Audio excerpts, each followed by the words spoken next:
You want to jump to another story? Yeah, sounds good. All right, let's do it. We got another story that's going on here today.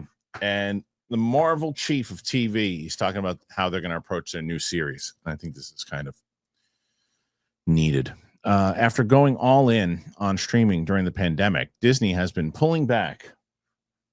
I hate these stupid ads. Disney has been pulling back since late 2023, especially regarding its Marvel Studios fare. Not only is the studio reducing the number of Marvel series productions it will air each year down to just 1 or 2 live action series, but also the plan is to move back to more TV-like efforts for the small screen.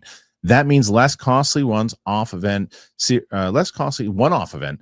revolving around big screen characters, whether it's Hawkeye, WandaVision, Secret Invasion, and tied into movie continuity. Instead, it's more about projects conceived as TV series from the ground up, multi-season shows on tighter budgets, and with minimal ties to the big screen MCU. Both Ironheart and Wonder Man were conceived of, and Ironheart was filmed before the shift that took place in the 2023 strikes.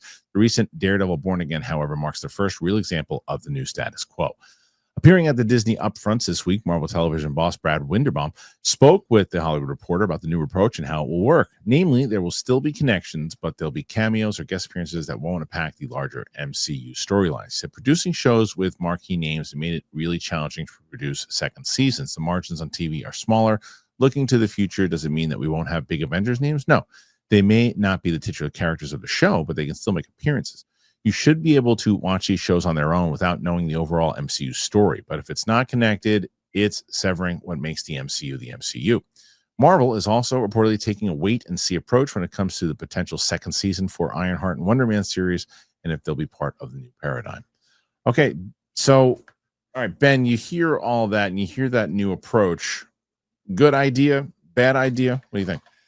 Well, so I just actually started now after seeing Thunderbolts as we get ready, as we get closer to Doomsday. I decided I was going to go back and do the MCU rewatch, but I was going to try to do it 100% without any TV. Okay. I didn't want to watch a single piece of television because I thought, we all know that's where Marvel went wrong. Yep. We all know the Disney Plus thing in 2020 was the most catastrophic course correction that any studio's ever had for their IP, specifically for the MCU. Yep.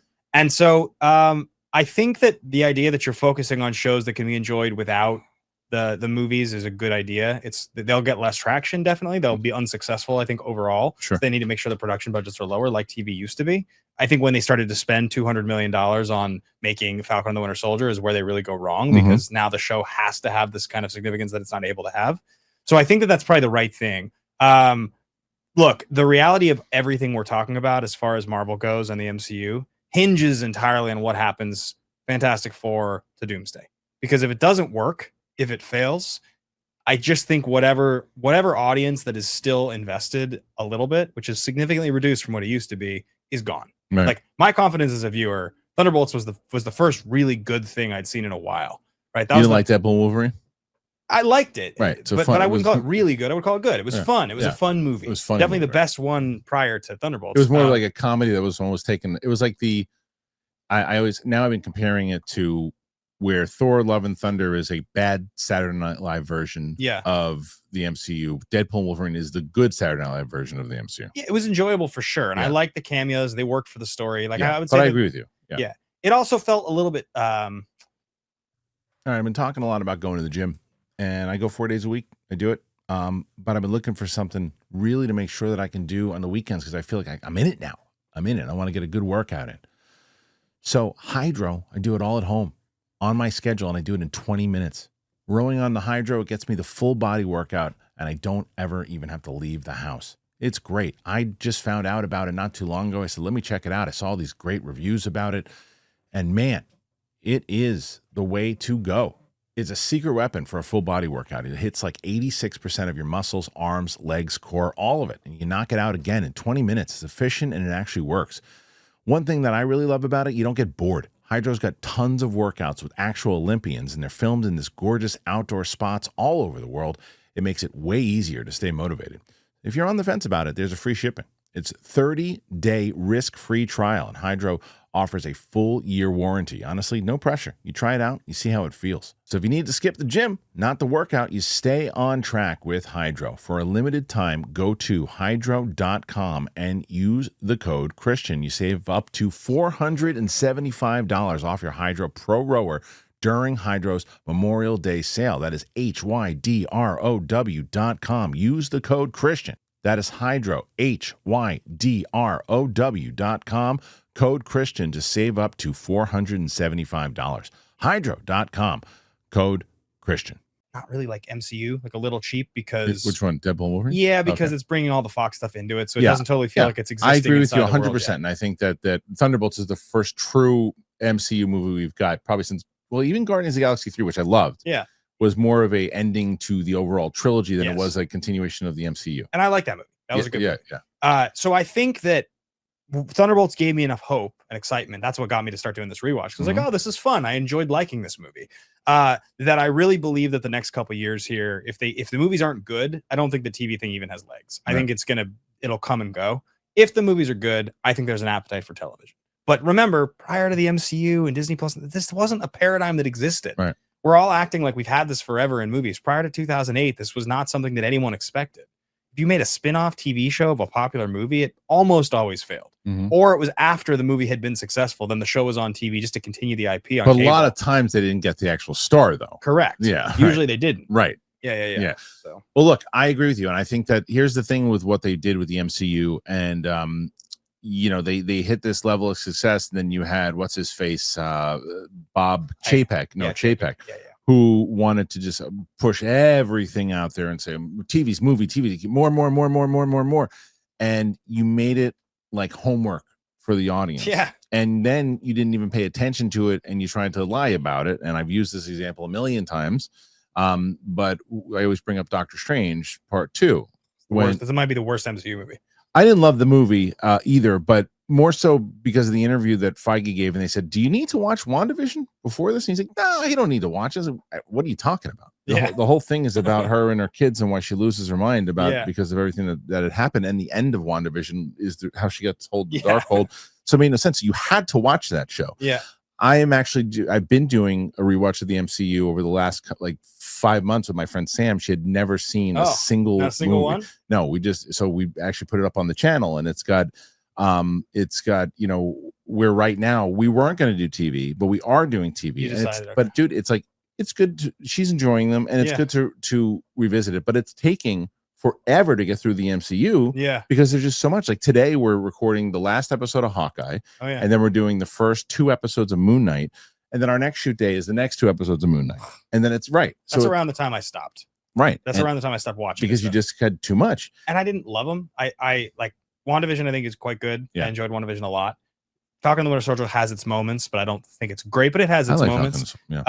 Loki is great. The first season of Loki is great. Did you see the second season? I never watched it. It's really good. And then the fourth one, which is Hawkeye's the fourth show, I think, is fine and it's pretty enjoyable. I actually think that show's kind of cute. Yeah. And then Moon Knight and Miss Marvel is where it starts to. And I actually think Miss Marvel's cute. I just didn't care enough to keep watching it. I stopped Moon Knight after 2 episodes. I just didn't care enough. There's just too much going on. And I think that this strategy of what they're doing here, like if you decided, because here's the difference, what you just said there, right? If you bailed, there were times that if you went and gone to see, the Marvels, right, you're going to be lost because you wouldn't know who she was, who Miss Marvel was, right? Yeah, Kamala Khan. Right. So you'd be like, oh, I don't know who that is. I don't know who the parents are. I'm not invested.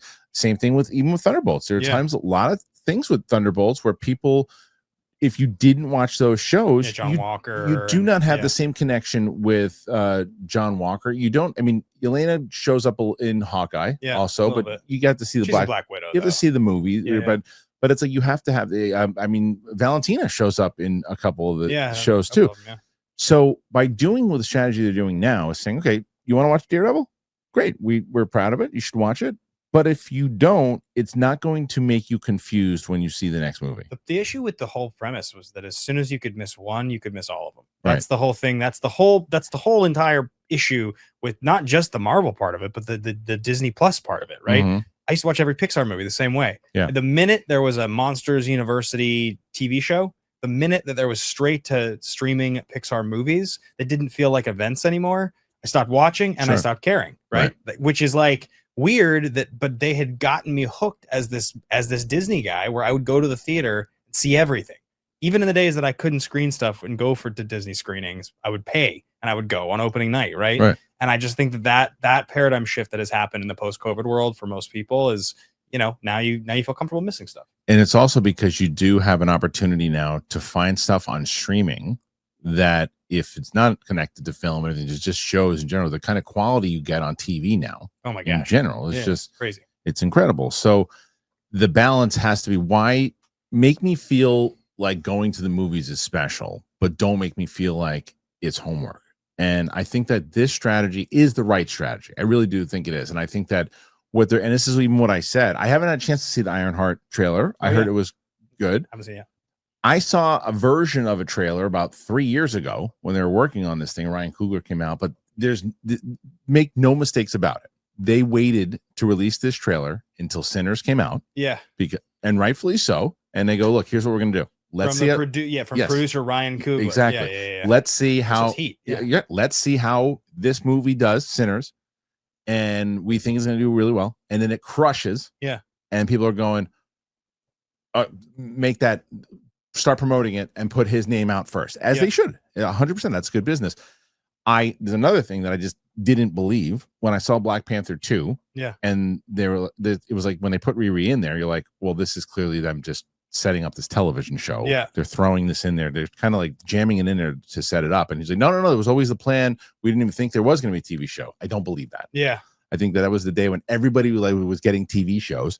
They're like, here's another character we want to have a TV show. Yeah. And then they gave her so much to do. I didn't think it was strong in that movie, but people are saying that the trailer's strong. So maybe that's where that character lives on television. Yeah. I want to make it, just I see people here saying they still love Pixar. Hey, listen, I love the movies I love. And if a movie is good and I eventually get to it, I'm all about it. And I certainly don't begrudge anybody for if you want to watch every show or I watch every movie, 100% enjoy it. Like I used to be more in that world than I am now. And so I would watch everything. Yeah. But I just like, being a little less connected to the daily heartbeat of movies has made those it's made the secondary stuff seem totally irrelevant as an audience member. Sure. I just don't pay attention to that stuff. It has to be bigger for me to want to talk about it. Yeah. And I think that's what ultimately that they're trying to do here. And I think by doing that and saying, all right, Ben, don't worry about it. Don't watch the shows. It's fine. But watch our movies because we have Thunderbolts. We have Fantastic Four. We have the next 2 Avengers movies coming out. And then we're going to go into the X-Men movies. Then you start to get excited. I'm excited about that. Yeah, right. What you just described. That's their plan. That little post-credit scene in Thunderbolts, the little 3 minutes at the end. Yeah, it's great. It got me hyped. Yeah. And that's the plan. The plan is, okay, let's focus on the movies again and not worry about all of this stuff together, even though it's fun. And you do get, like they said, we're not like pretending that it's not part of it. Yeah. They even in Daredevil, they reference Spider-Man. I don't think you ever see Spider-Man, but they certainly reference it. Yeah. Anyway, what do you guys make of this? You think it's a good move? Bad move? What say you? Put your thoughts in there. Let me know.